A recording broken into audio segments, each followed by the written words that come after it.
con foco en las nuevas y futuras tendencias en sostenibilidad. Yo soy Pablo Sepúlveda, soy director de innovación social en Proyecta Impacto. Bueno, respecto a la agenda de hoy, ¿qué vamos a estar viendo? Está nuevamente dividida en tres grandes secciones. La primera sección está relacionada a la gestión de residuos de la mano de Acción Circular. En una segunda sección vamos a estar hablando de inversión sostenible desde la perspectiva de Tero Technologies. Y finalmente vamos a tener una tercera sección donde vamos a estar hablando sobre cambio climático, carbono neutralidad, abordado desde la mirada de Proyecta Impacto. Bueno, queremos recordarles que nosotros somos un holding de empresas que colabora a través de este ciclo con el objetivo de potenciar comunicacionalmente las diferentes dimensiones de la sostenibilidad. Respecto a Proyecto Impacto, es una consultora de sostenibilidad que apoya a las empresas en implementar iniciativas para lograr sus desafíos sociales y ambientales, por supuesto, en materia de sostenibilidad. Por su parte, Acción Circular es una empresa que cuenta con una plataforma SaaS y sensores para la gestión de reciclaje en ciudades, conectando a toda la cadena de reciclaje en un solo lugar.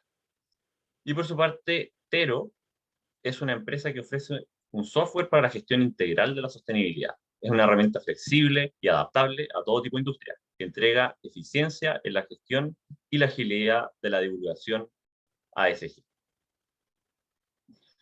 A continuación, vamos a tener nuestra primera charla, donde Paulina Cataldo, quien es cofundadora de Acción Circular, reconocida también por mujeres empresarias en el concurso Emprende STEM, con el segundo lugar de la competencia.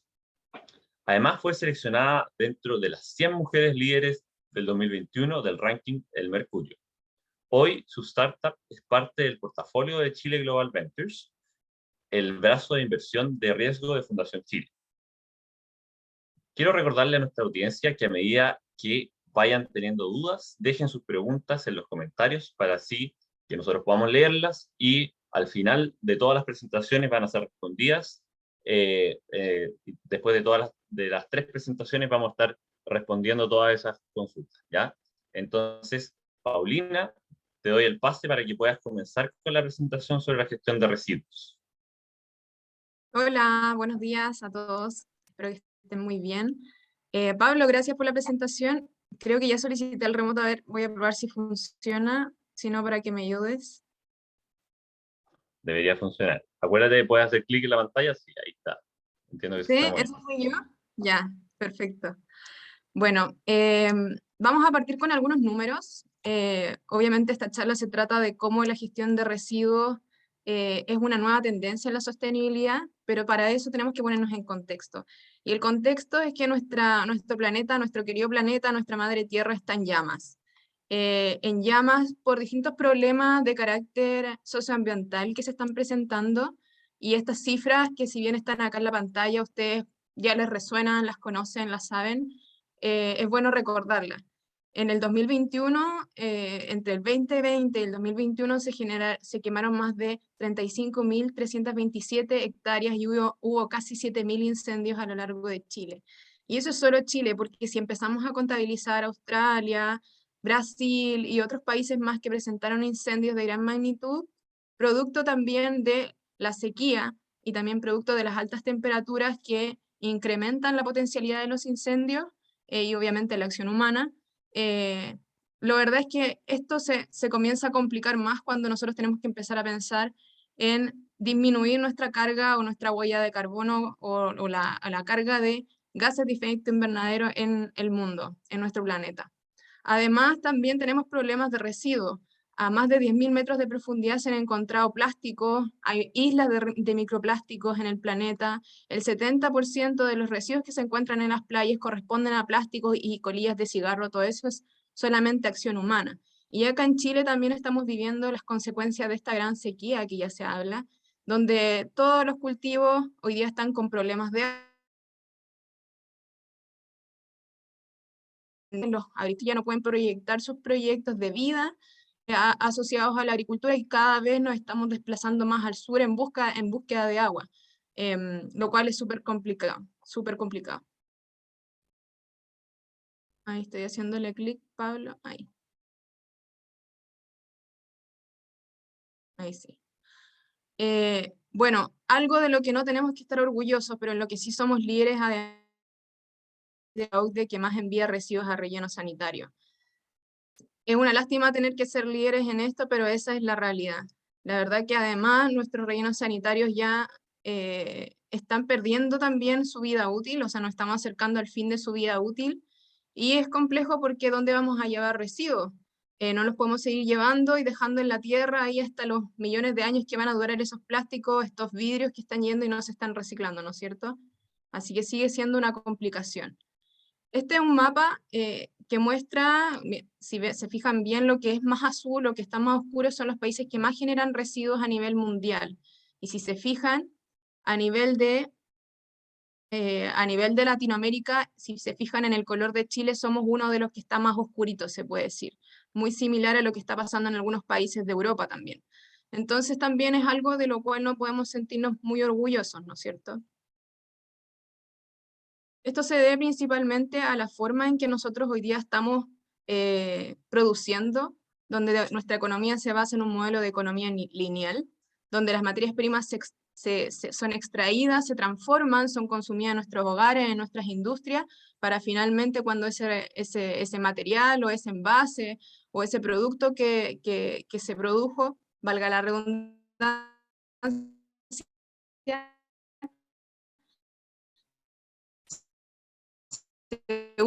vertederos a las ciudades y no son reincorporados en algún proceso y quedan en la naturaleza millones de años, ¿no es cierto? Y generando muchos problemas ambientales. El nuevo modelo que ya se está planteando hace varios años ya es el modelo de economía circular, donde las materias primas se transforman en productos utilizables por nosotros, pero que después de su ciclo de vida son reincorporados a esta cadena y nunca se transforman en residuos, o una pequeña parte simplemente se transforman en residuos que tienen que ser dispuestos de manera bien regularizada y controlada, no ser dispuestos en la naturaleza sin control como lo que hoy día está pasando en los mares, en los desiertos, que ya también sabemos de la noticia de toda la ropa que se está acumulando en el desierto y que nadie se hace cargo, ¿no es cierto? La idea es empezar a hacernos cargo de estos residuos o estos materiales que están quedando en la naturaleza y reincorporarlos como un nuevo insumo para un producto de uso nuestro, ¿no es cierto? Y la verdad es que es importante poder empezar a aplicar estos modelos, de hecho ya también incluso hablan algunos de modelos de economía regenerativa, ¿no es cierto?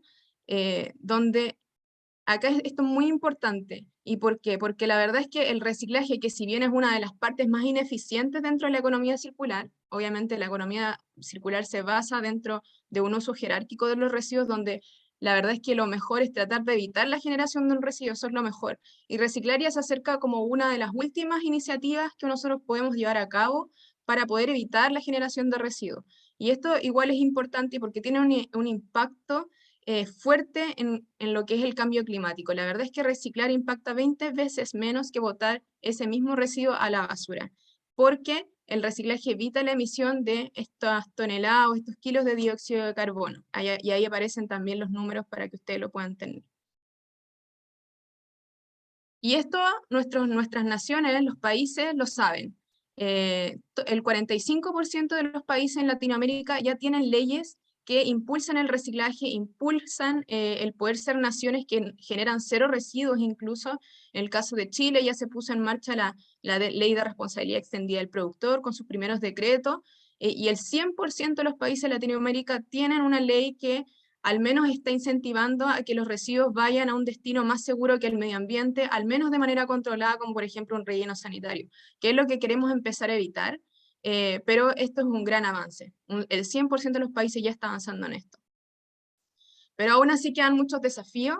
Si es que miramos este mapa, ahora si lo comparamos con el anterior, si se fijan, por ejemplo, en el caso de Norteamérica había mucha generación de residuos. En el caso de Canadá estaba muy oscuro en azul, pero también acá está muy oscuro en verde, es decir, que su tasa de reciclaje también es alta. En el caso de los países de Europa también está muy oscura en azul, es decir, generan muchos residuos per cápita, pero acá también está muy oscura en verde porque también impulsan mucho el reciclaje. En el caso de Suiza son líderes en gestión de residuos, en reciclaje, pero no pasa lo mismo en el caso de Latinoamérica. Si se acuerdan, Chile estaba muy oscuro, pero en este caso está muy claro en verde. Y es decir, que si bien nosotros estamos generando muchos residuos, casi no nos estamos haciendo cargo de ellos, no los estamos reciclando, no los estamos reincorporando a ningún proceso.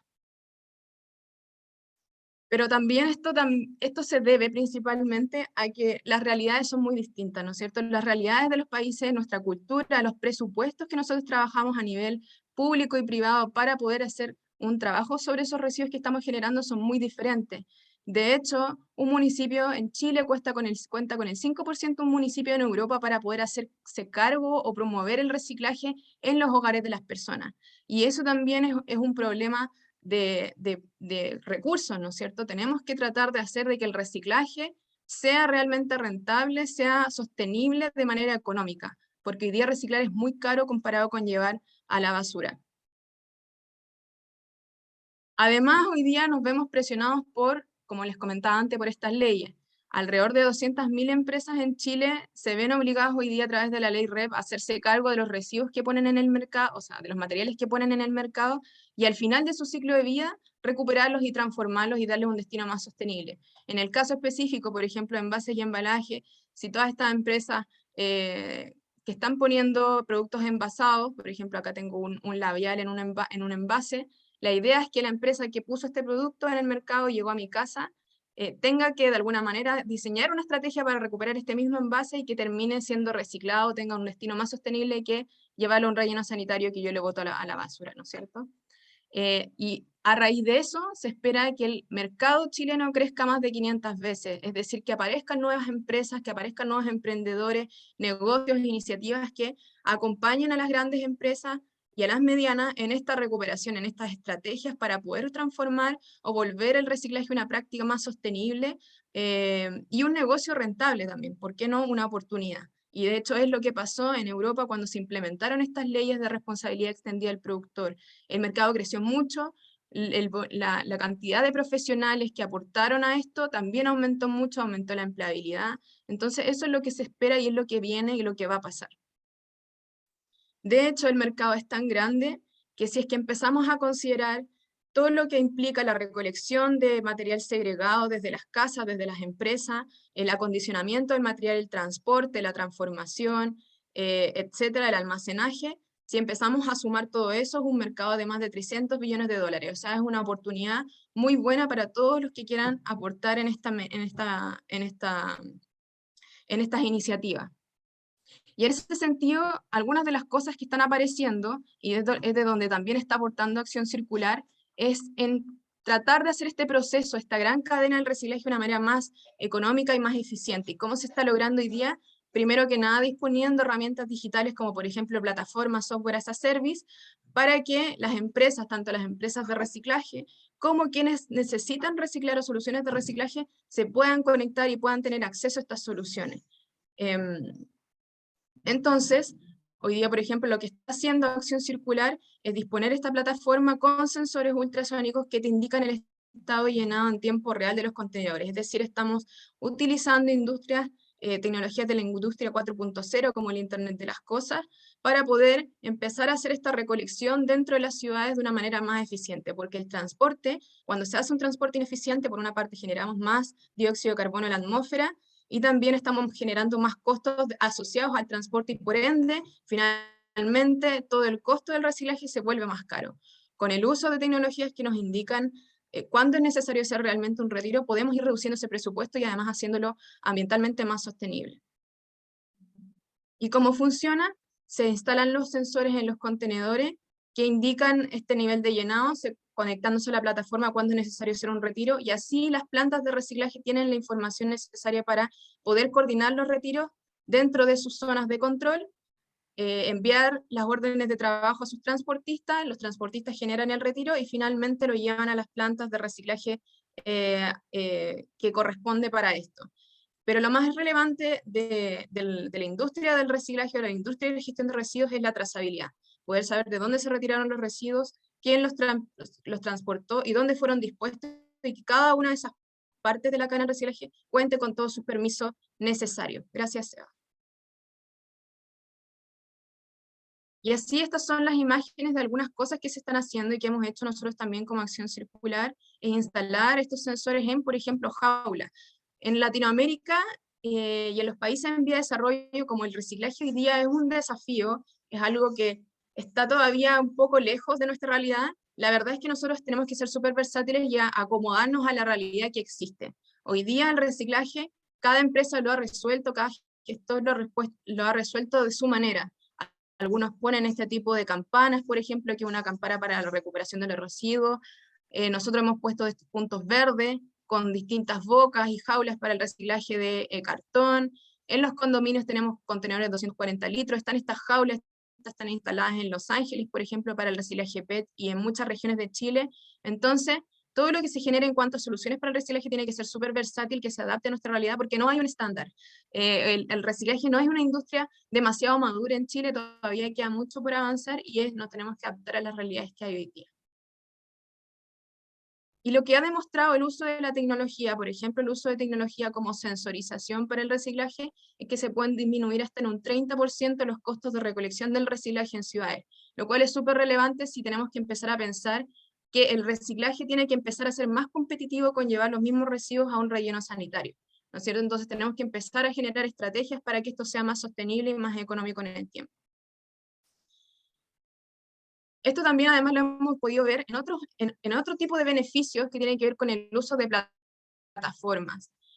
Un caso de éxito muy bueno que tenemos en Ecuador es el caso de la empresa Gira, que utiliza diariamente este software, el software de acción circular, para poder monitorear cuántos kilos se están recuperando de cada uno de los 100 puntos verdes que tienen instalados en todo Ecuador. Estos son estructuras modulares con 10 bocas para recibir 10 tipos de materiales diferentes, distintos tipos de plástico, donde hay un monitor trabajando al lado de este punto verde que todos los días digitaliza o ingresa a la plataforma cuántos kilos se están recuperando de estos puntos verdes. Y eso lo recibe por otro lado un administrador de la empresa que puede ir gestionando y viendo si se cumplen las metas de reciclaje en cada una de las regiones, y además esto le ha permitido ahorrar en un 90% el tiempo asociado a reportabilidad de datos y trabajo de datos a la empresa, lo cual permite que el talento humano sea realmente utilizado en cosas que hoy día una máquina nos puede facilitar, ¿no es cierto? O sea, se puede utilizar en cosas que hoy día una máquina puede hacer.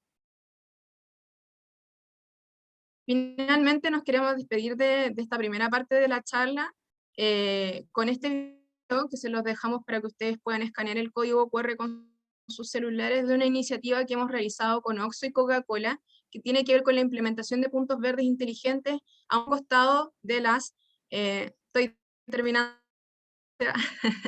a un costado de las tiendas de Oxxo, donde más de 5.000 personas se ven beneficiadas, más de 5.000 familias se ven beneficiadas por tener puntos verdes inteligentes al entorno de sus hogares, ¿no es cierto? Así que les dejo ahí el video para que lo puedan disfrutar y seguimos con la charla, así que muchas gracias.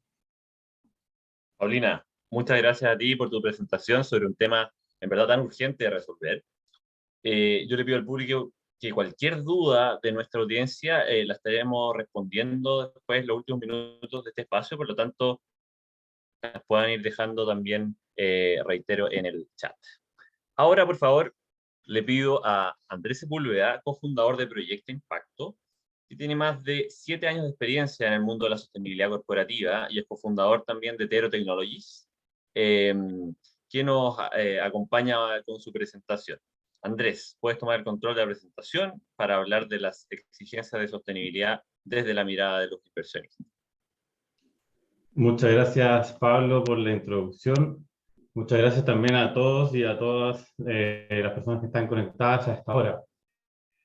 Y bueno, hoy desde Tero, y en el marco justamente de estas nuevas tendencias de sostenibilidad, fuimos invitados a hablar sobre la inversión sostenible. Así que vamos a hacer un breve recorrido sobre algunos conceptos y luego también sobre algunas cifras relevantes para entender, primero que todo, la relevancia y también la magnitud de esta tendencia, que se ha convertido en un motor, en un impulsor de la sostenibilidad corporativa y de los temas ASG, tanto en Chile como en todo el mundo. Pero primero, detengámonos a entender ¿Qué es la inversión sostenible? También se le conoce como inversión responsable, inversión ASG, inversión ESG en inglés y otros adjetivos, pero para entenderlo vamos a utilizar la definición de el Principles for Responsible Investment, el PRI, que son sin duda una autoridad en esta materia. Entonces, el PRI lo define la inversión sostenible como una estrategia y práctica para incorporar los factores ambientales, sociales y de gobierno corporativo en las decisiones de inversión y además en el ejercicio activo de la propiedad. Este último concepto, el ejercicio activo de la propiedad o de la inversión, es sumamente relevante porque refleja justamente cómo, mediante el capital y la decisión de dónde se invierte y dónde se deja de invertir, se puede entonces incentivar o desincentivar ciertas formas de hacer empresa. Luego, dentro del ecosistema de inversión sostenible existe todo un abanico con distintos niveles de sofisticación y de profundidad en temas ESG, que son justamente los que vemos acá reflejados. A la izquierda, comenzando, tenemos la inversión tradicional, que no considera explícitamente los temas ASG. Recordemos, ASG es ambiental, social y de gobierno corporativo, o ESG en inglés. Entonces, la inversión tradicional no considera los temas ESG en sus decisiones de inversión, y busca, por supuesto, generar retornos financieros que sean competitivos. Luego, tenemos el primer paso hacia la inversión ESG, que es este criterio negativo o de exclusión, ¿ya? Que básicamente lo que plantea es un enfoque donde no se va a invertir en determinados sectores, industrias o empresas que podrían presentar controversias ESG. Algunos ejemplos podrían ser excluir la industria armamentista de los portafolios, la industria, por ejemplo, de pornografía, de tabaco, así como también en contra de algunas prácticas específicas, como podrían ser el testeo en animales o alguna otra que pudiera ser controversiales o riesgosas desde el punto de vista de la parte ambiental o social. El criterio acá lo pone cada inversionista, lo pone cada uno, ¿ya? Pero el foco en esta estrategia de inversión es mitigar o reducir los riesgos ESG, por eso el foco está bien puesto en las controversias. Esta estrategia de inversión, la exclusión, era la más popular en el 2018, pero ahora la más cuantiosa es justamente la que tenemos un paso hacia la derecha, la de integración ESG. Esa es la que hoy día toma la delantera a nivel mundial. Esta estrategia de integración ESG ya incorpora la data ESG en los análisis de las decisiones de inversión. En el fondo, acá se están analizando los factores de riesgo, de rentabilidad, y además está considerándose los factores ESG para la toma de decisiones. ¿Ok? Entonces, acá las empresas buscan activamente invertir, las empresas de inversión buscan invertir en empresas que cumplan ciertas condiciones ASG, ya sea condiciones de divulgación o del cumplimiento, por ejemplo, de algún estándar que le permita al inversionista evidenciar que esta empresa cumple cierto nivel, que incorpora la sostenibilidad de una manera suficientemente bien para su propia política de inversión. Más adelante tenemos esta cuarta estrategia de inversión, que ya son los criterios ESG positivos, ¿ok? Aquí estamos hablando de desempeño ESG, no solo de un cumplimiento, es decir, que hay un enfoque sobresaliente, se busca invertir en las empresas más sostenibles, por así decirlo, con un enfoque de best in class, donde se prioriza entonces que estas empresas que tengan mejor desempeño ESG que sus pares. Un ejemplo o mucha utilidad para esto es el índices de sostenibilidad o rankings como el Dow Jones Sustainability Index, ¿cierto? Que todos los años tiene un enfoque que destaca en distintas industrias a las empresas con mejor desempeño tanto en divulgación como en sostenibilidad propiamente tal. Luego, finalmente, el paso final, por así decirlo, hacia la derecha, es la inversión de impacto, donde acá ya se busca invertir en empresas que explícitamente persiguen generar impactos sociales, ambientales o económicos positivos. Y que además no solo lo declaran, sino que además cuentan con mecanismos, con metodologías para medir y para reportar y publicar de manera súper clara y demostrable, con metodologías establecidas, que están generando un impacto positivo o que están trabajando para generar un impacto positivo social o ambiental.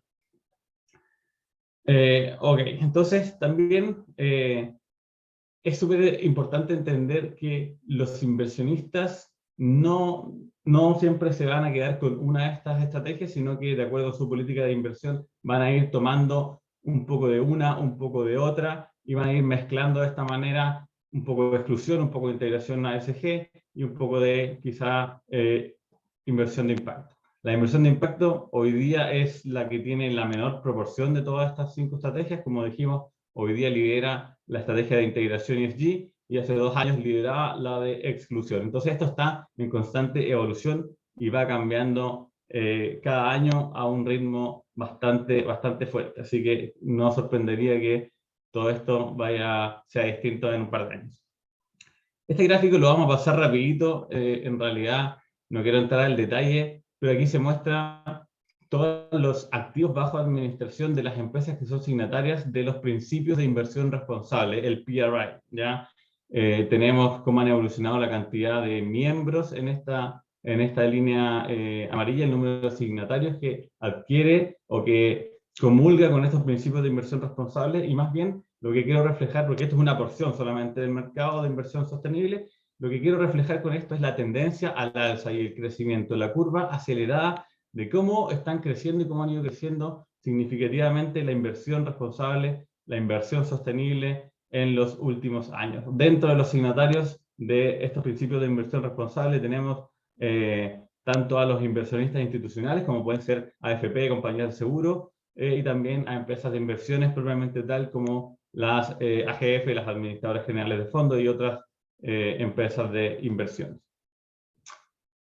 Según cifras oficiales del Global Sustainable Investment Alliance, la inversión sostenible superó el año pasado los 35 trillones de dólares. Estos son trillion dollars, ya para que estemos claros ahí con la cantidad de ceros. Y esto representa un 35,39% del total de los activos bajo administración a nivel global. Es decir, hace 2 años estábamos justo en un tercio, 33,3%, y hoy día esta proporción sigue creciendo.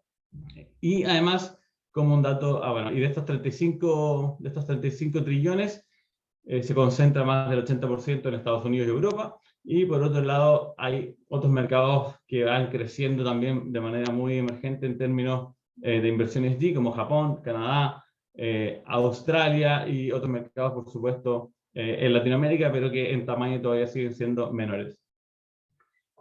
Un dato adicional que también lo mencionamos en el webinar de hace 2 semanas, en la COP26 en Glasgow se comprometió además un fondo adicional de 130 trillones de dólares para combatir el cambio climático.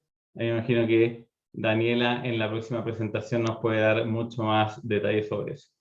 Todo esto es simplemente para volver al punto inicial de mencionar cómo las inversiones y los mercados de capitales pueden ser impulsores de la sostenibilidad corporativa. En el fondo acá hay mucha plata a disposición de hacer las cosas diferentes, de hacer las cosas mejor desde el mundo empresarial, ¿ok? Y no desde un punto de vista de filantropía, sino de inversión que espera también un retorno financiero a cambio. Entonces, ¿cuáles son los temas ESG más relevantes para los inversionistas? ¿En qué se están fijando a la hora de decidir dónde invertir?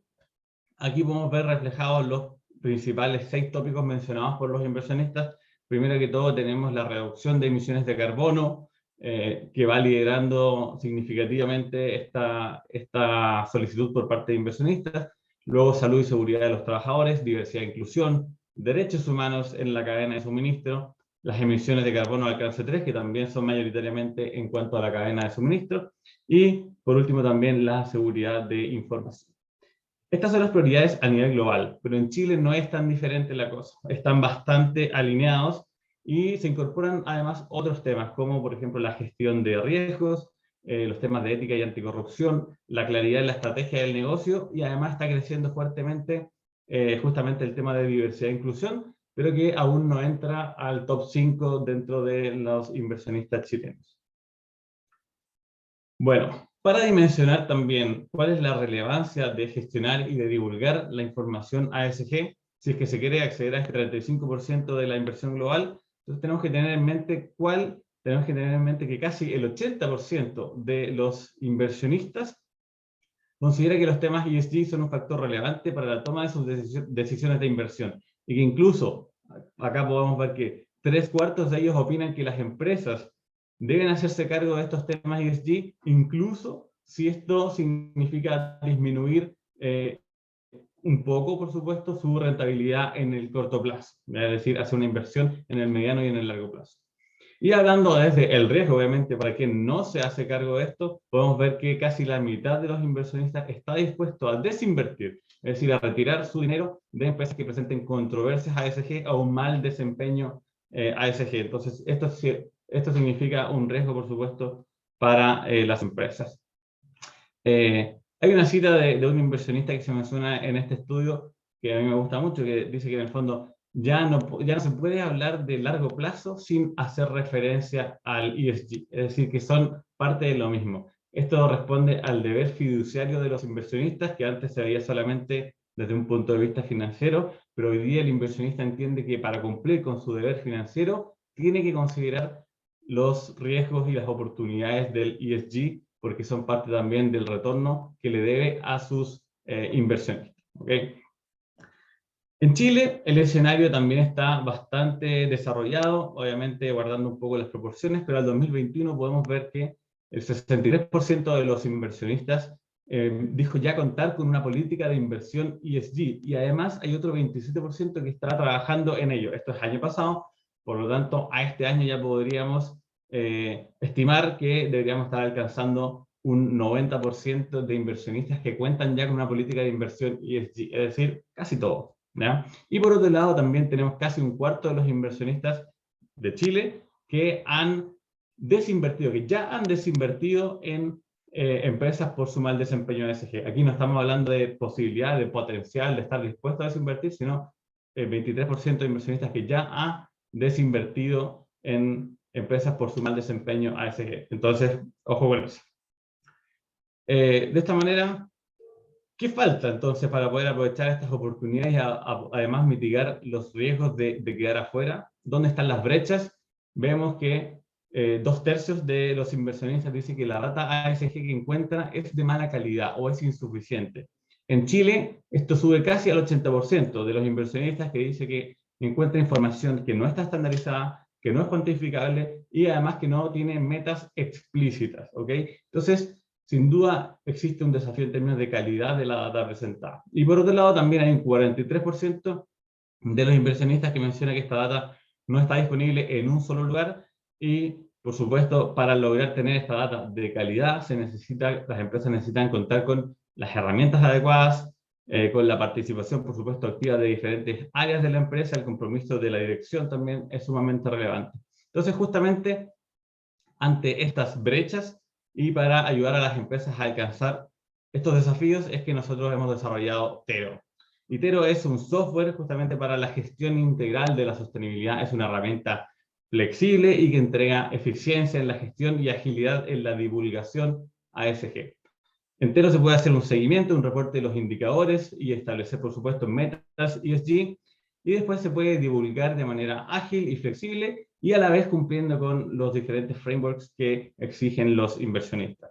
Y sobre todo hacer todo este proceso de manera ordenada, de manera eficiente, unificando todos los procesos en una sola plataforma para después poder ponerlo a disposición de todos los públicos que necesiten acceder a la data ESG de sus empresas.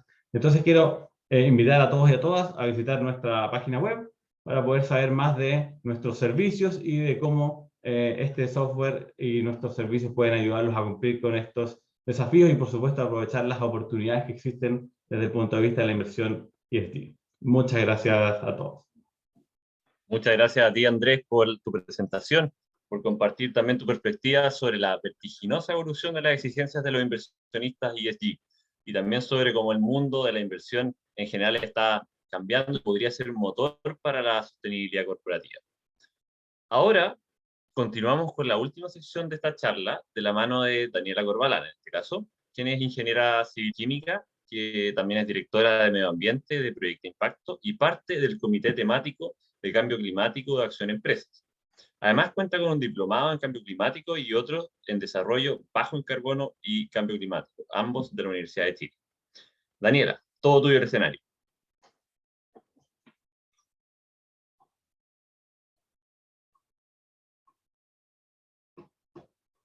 Daniela, ¿está por ahí? Creo que está muteada.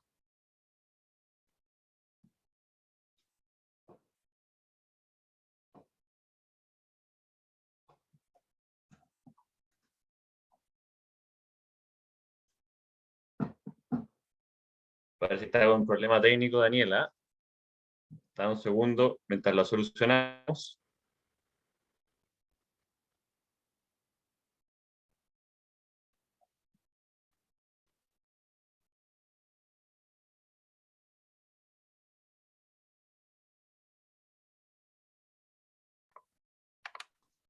Hola, ahora sí. Ahora sí, Dani, se escucha.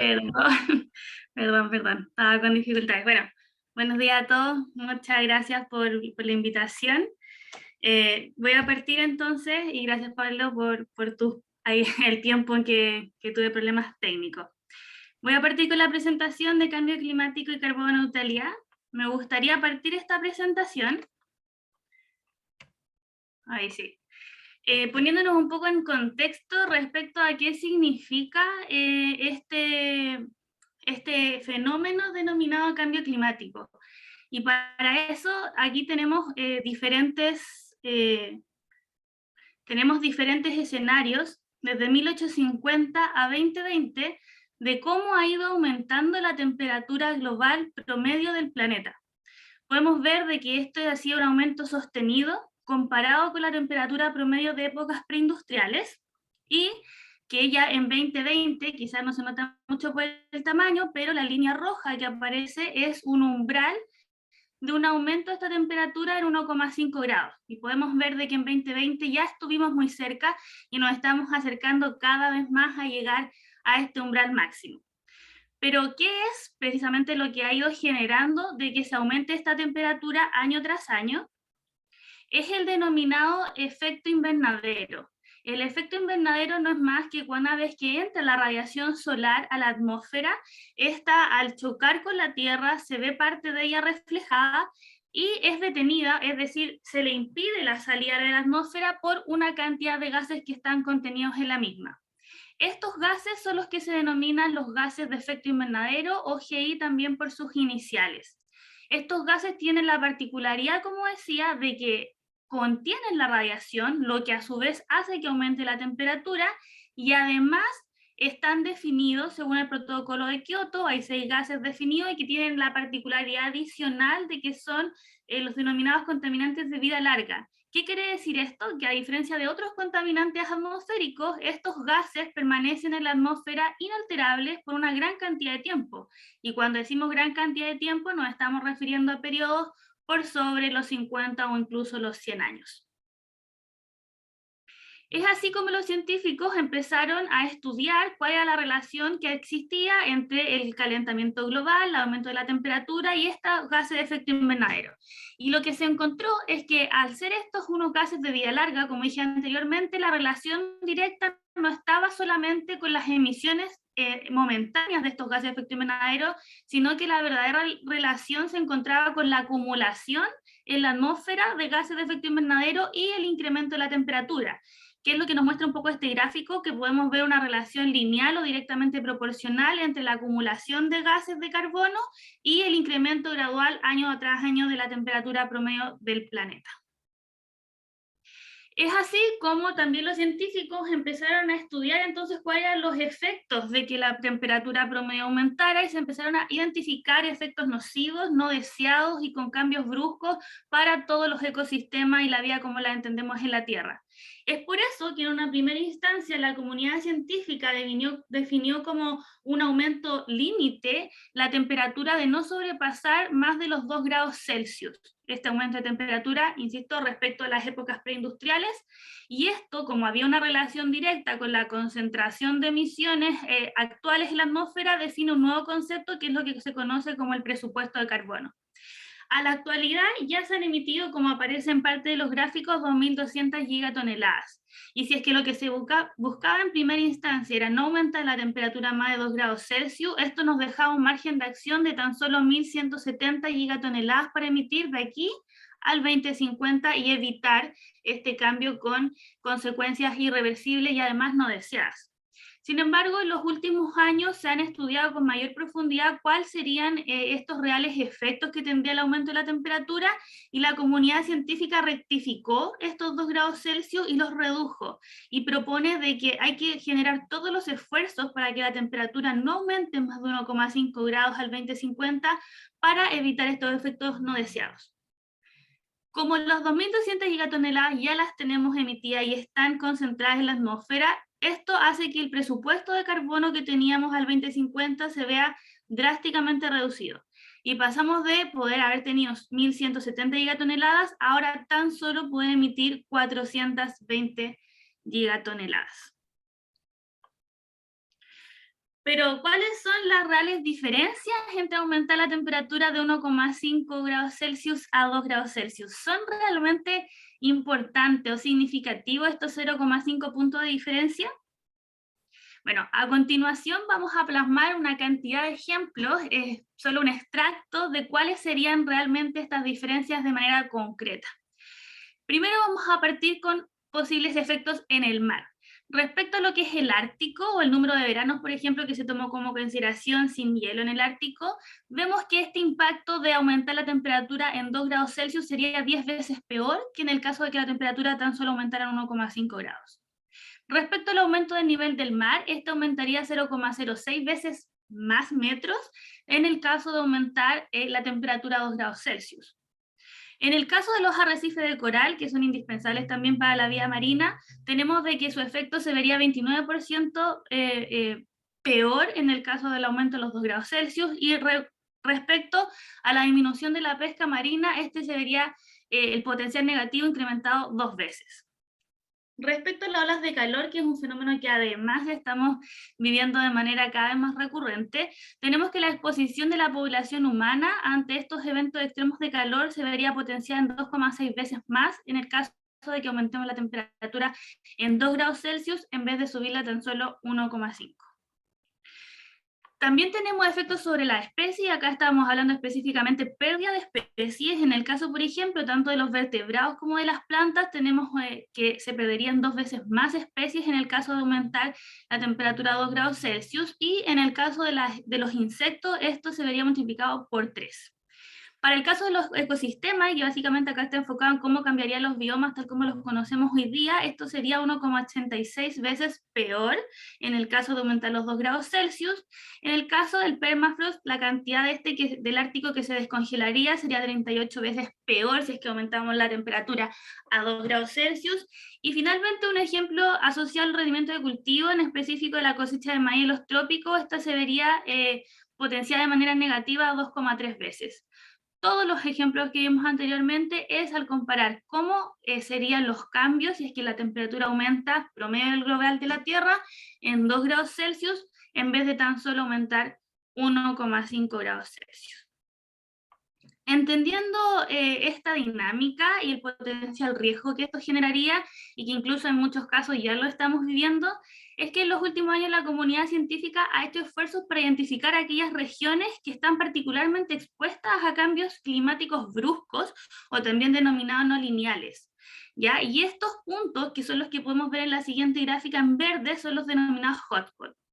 Si es que ponemos el foco de la mirada particularmente en América Latina, podemos ver que gran parte del territorio nacional de Chile está marcado en verde. Esto quiere decir de que somos una región altamente expuesta de manera negativa al cambio climático.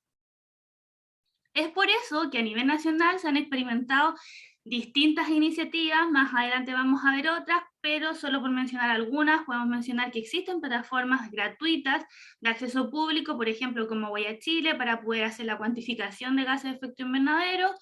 Y por otro lado también tenemos hace poco lanzado el año pasado, si no me equivoco, el Atlas de Cambio Climático, y básicamente lo que se busca, y aquí lo que se refleja en esta imagen, es que ya podemos ver estudios en donde según zonas geográficas del país y por sector productivo se puede lograr identificar según los distintos escenarios de cambio climático cómo impactaría en las distintas áreas productivas.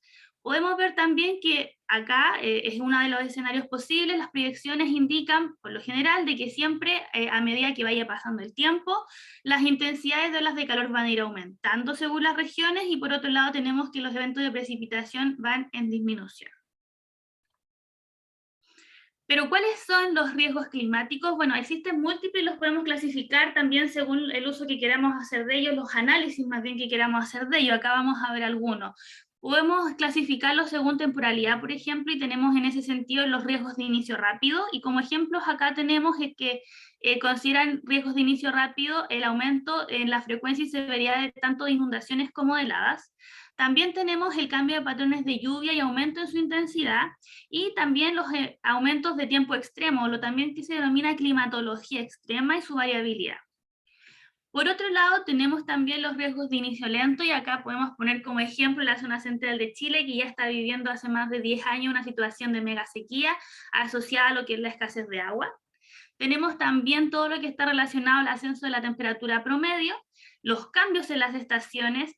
También hay un punto relevante que conecta también con temas de salud humana, que es el cambio en la distribución de las plagas. O sea, el cambio climático está afectando hoy día en esta distribución de plagas. Eso además puede hacer una prevalencia en las enfermedades.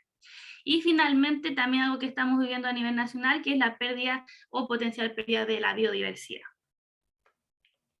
Si es que queremos darle un aspecto más financiero a esta clasificación de riesgos, podemos clasificarlos en los siguientes ítems.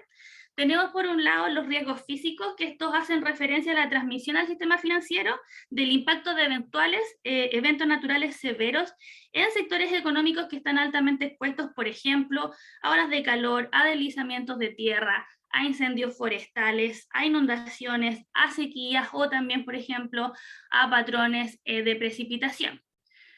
Por otro lado, tenemos los riesgos de transición, y estos reflejan el impacto financiero del proceso de ajuste hacia una economía baja en carbono. Acá podemos tener como ejemplo todo lo que está asociado a políticas públicas, a cambio en las tecnologías o a ajustes en el mercado.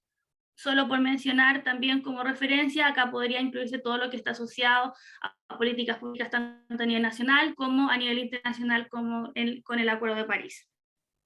Y finalmente tenemos los riesgos de responsabilidad, y este riesgo surge de la pérdida generada hacia compañías que pueden ser financieras o no financieras, por corporaciones o personas que buscan una compensación monetaria ante eventos climáticos o de transición de la industria. Pero ante este escenario, la pregunta que viene es ¿cómo hacemos frente a esta crisis o cambio climático? Bueno, existen principalmente dos líneas de acción, ambas igualmente importantes, complementarias y que se tienen que realizar de manera paralela. Por un lado, tenemos las acciones de mitigación y compensación. Estas están enfocadas en la eficiencia de procesos existentes, hacia realizar cambios en la matriz energética, cambiar y migrar desde el uso de combustibles fósiles hacia energías limpias, también incorporar conceptos que se vieron mencionados en las presentaciones anteriores, como la economía circular o incluso la economía regenerativa, y sin duda también hacer cambios en los hábitos de consumo. Por otro lado, y no menos importante, tenemos todo el plan de adaptación, que Chile además está impulsando de manera fuerte, y que acá los principales ejes de investigación sobre el impacto escenario de los distintos escenarios del cambio climático, mejorar la gobernanza y realizar trabajos a nivel grupal, por ejemplo, a niveles sectoriales. Acá entra un concepto que también quizás lo hemos escuchado bastante, que es asociado a la carbono neutralidad. Y bueno, la carbono neutralidad, para tratar de explicarlo un poco relativamente en simple, es el neteo o el balance entre la cantidad de emisiones de gases de efecto invernadero, ya sea una persona, una compañía o un proceso productivo, con las capturas que esta misma puede producir, ya sea porque por la naturaleza misma de este proceso genera capturas, o a través de mecanismos de compensación como la compra y bono de carbonos. Es en este sentido que ya existen múltiples iniciativas, dentro de las que podemos destacar que apuntan en el sentido de la carbono neutralidad. Por ejemplo, el compromiso a nivel nacional, ya tenemos un compromiso del 2050 de carbono neutralidad. También en el mundo privado tenemos esta iniciativa que impulsa las empresas B de poder adherir a la carbono neutralidad al 2030, y también múltiples otras empresas, tanto a nivel nacional como internacional, tienen sus propias metas asociadas a carbono neutralidad, tal como ahí ponemos algunas de ejemplo en la presentación. Bueno, Ya para ir terminando un poco y cerrando mi presentación, me gustaría irme explicando un poco en qué estamos hoy día en el mercado de carbono. Podemos mencionar a nivel nacional dos grandes iniciativas. Por un lado tenemos la reforma tributaria del 2020 del impuesto verde. Esto implica de que a partir del próximo año se inicia el primer mercado nacional de carbono, lo cual es bastante relevante. Esto se va a realizar principalmente mediante el mecanismo de los offset, que es básicamente un mecanismo de compensación de compra y bono de carbono, y que va a establecer en una primera instancia un precio al carbono cercano a los $5 la tonelada. Por otro lado, tenemos la recientemente promulgada proyecto de ley marco de cambio climático, que esto junto a la estrategia de largo plazo de cambio climático y la GNDC que vamos sacando a nivel país, pretende dar una robustez a la gobernanza con miras al cambio climático, y en particular algo que destaca en el caso de Chile es que también incorpora lo que es la transición justa. Y finalmente tenemos el caso del mercado internacional de carbono, que este está regulado principalmente por lo que es el Acuerdo de París, y acá es donde entra también en juego este famoso artículo 6, que año tras año se busca discutir en la COP, y que lo que busca es generar y establecer mecanismos transversales para la compra y venta de carbonos, y acá ya podemos mencionar que a nivel internacional existen hoy día mecanismos de certificación que están respaldados y validados. Por ejemplo, podemos mencionar los MDE, los mecanismos de desarrollo limpio, u otros como el Gold Standard. Bueno, esa ha sido mi presentación. Muchas gracias a todos. Espero haber aportado un poco en el conocimiento respecto al cambio climático. Muchas gracias a ti, Daniela, por la presentación y por explicarnos, por supuesto, un tema que es naturalmente complejo, por supuesto, lo sabemos, pero del que también sabemos que es urgente que nos podamos hacer cargo, tanto a nivel mundial y quizá particularmente en Chile, porque tenemos, como decías tú, ciertas vulnerabilidades y, ante los impactos del cambio climático, y por supuesto es importante que podamos responder con las distintas acciones. Así que muchas gracias. Ahora inicio al momento ya de las preguntas. Me gustaría saber, primero vamos a ir haciendo una pregunta para Paulina, que apareció. Y lo primero que te puedo preguntar, Paulina, si estás con nosotros, es ¿cómo sé si debo cumplir con la ley RED? ¿Ya? En el caso de yo de la empresa, ¿cómo sé, cómo puedo identificar si debo hacer alguna gestión, debo cumplir con la ley RED? Bueno, casi todas las empresas de Chile están afectas al cumplimiento de la ley de microempresas, o sea, ellas entran en otra categoría y van a tener otras metodologías para reducir la cantidad de materiales que están poniendo en el mercado, o desechos que están poniendo en los materiales que tiene en el mercado, que tiene que ver con la ley de plásticos de un solo uso, por ejemplo. Eso más para las microempresas y las pequeñas empresas. Y también las empresas que estén generando más de 300 kilos de residuos al año, ellas también están afectadas a la ley REP. Súper, muchas gracias. Vamos ahora, en honor del tiempo, vamos a pasar a una pregunta para Tero. Y la pregunta que vamos a abordar es, ¿de dónde obtienen los inversionistas la información ESG de las empresas? Los principales canales utilizados, bueno, en Chile y en el mundo son el reporte integrado, más el reporte integrado incluso que el reporte de sostenibilidad, pero también se complementa con la relación directa tanto con las áreas de sostenibilidad como con las áreas de Investor Relations. Ahí hay una brecha que quizás hay que cerrar un poquito, no solo presentar el reporte, sino que las áreas también queden a disposición de una relación un poco más directa con los potenciales inversionistas para también poder resolver sus dudas y en el fondo abrir las puertas e invitarlos, por supuesto, a participar. Buenísimo, muchas gracias, Andrés. Entiendo que hay una pregunta para Daniela, ¿no? Que apareció en el chat. No sé si me la pueden comentar. Si quieres te la leo yo. Dice, pregunta Caris Letelier, dice, respecto al mercado de carbono, ¿pueden empresas recicladoras vender bonos?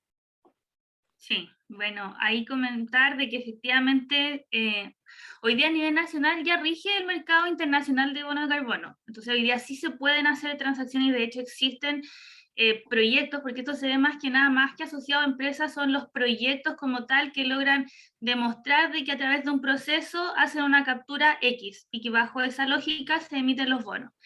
Entonces, el internacional ya está funcionando, se va a ver, esperemos que se vea potenciado a partir del próximo año por el mercado nacional además, y que parte de lo que va a exigir es de que yo como empresa tenga que compensar con proyectos nacionales, no como ya que puedo salir a compensar con proyectos afuera. Entonces, la respuesta es sí, pero más que pensarlo a nivel de empresa, esto hay que entenderlo a nivel de proyectos, porque yo por cada proyecto voy a tener que demostrar, por ejemplo, cuánta captura tengo que tener. Hay que cumplir ciertos estándares internacionales que básicamente van ligados a poder acreditar de que lo que yo estoy vendiendo tiene una trazabilidad, que no lo estoy doble contando, y en particular hay un principio que se está impulsando y que le da una robustez a esto, y es el principio de adicionalidad.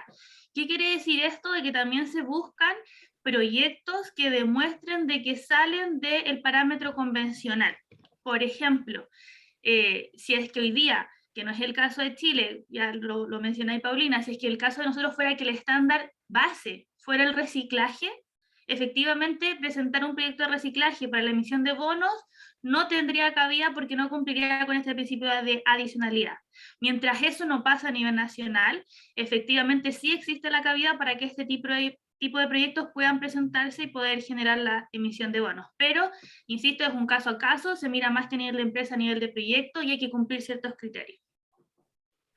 Dani, ahí como para abrir un poquito y de la discusión también, el tema del reciclaje, más que quizás captar el carbono, porque me imagino que el tema de los bonos de carbono tiene que ver con captar el dióxido de carbono de la atmósfera y devolverlo, ¿no? Como ya limpio, porque muchos de los proyectos que hemos visto de compensación tienen que ver con plantar bosques, etcétera, pero que quizás qué otros proyectos se pueden hacer, porque en el caso del reciclaje es evitar la emisión de ciertos dióxidos de carbono o gases de efecto invernadero, más que captar o disminuir lo que ya está en el aire.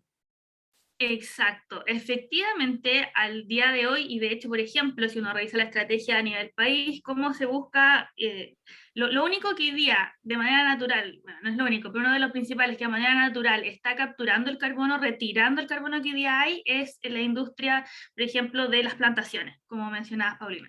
Sin embargo, el mercado de bonos de carbono hoy día permite que esa no sea la única manera de transar un bono.